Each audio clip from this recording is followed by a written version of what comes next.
എടുക്കുമ്പോ നമ്മൾ നോക്കുന്നില്ല എന്താ എടുക്കുന്നത്, എന്നിട്ട് വെച്ചതിന് ശേഷമാണ് ആ ഷേപ്പ് കാണും.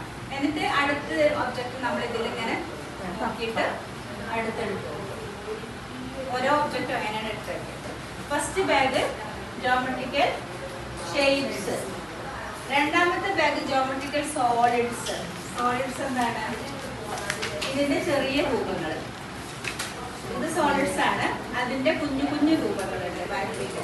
മൂന്നാമത്തെ ബാഗില് സെയിം ഷേപ്പ്. ഇപ്പോ റൗണ്ട് ഷേപ്പ് ആണെങ്കിൽ വലുത് ചെറുത് ചെറുത് ചെറുത് ചെറുത് 5 ഷേപ്പ്.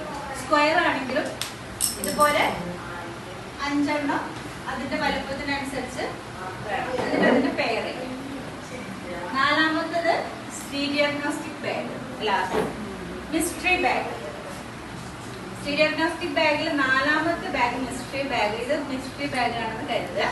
ഇതിലിപ്പോ ഞാനിങ്ങനെ തപ്പിയിട്ട് അയക്കോ. അതിന് പേര് വേണ്ട, കുട്ടിക്ക് പരിചയമുള്ളത് പെൻ.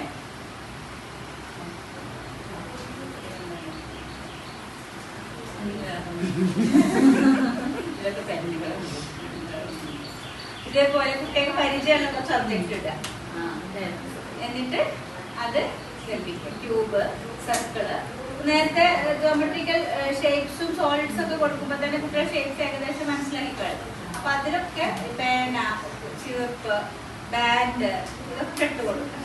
അതാണ് നാലാമത്തെ ബാഗ്. വളരെ ഇമ്പോർട്ടൻ്റ് ആണ് ഹിസ്റ്ററി ബാഗ്. കാരണം നമുക്ക് കുട്ടികൾക്ക് അറിയാൻ തൊട്ട് പഠിക്കാൻ പറ്റുന്ന ഏതൊരു ഒബ്ജക്റ്റും നമുക്ക് ഹിസ്റ്ററി ബാഗിൽ ആഡ് ചെയ്യാം.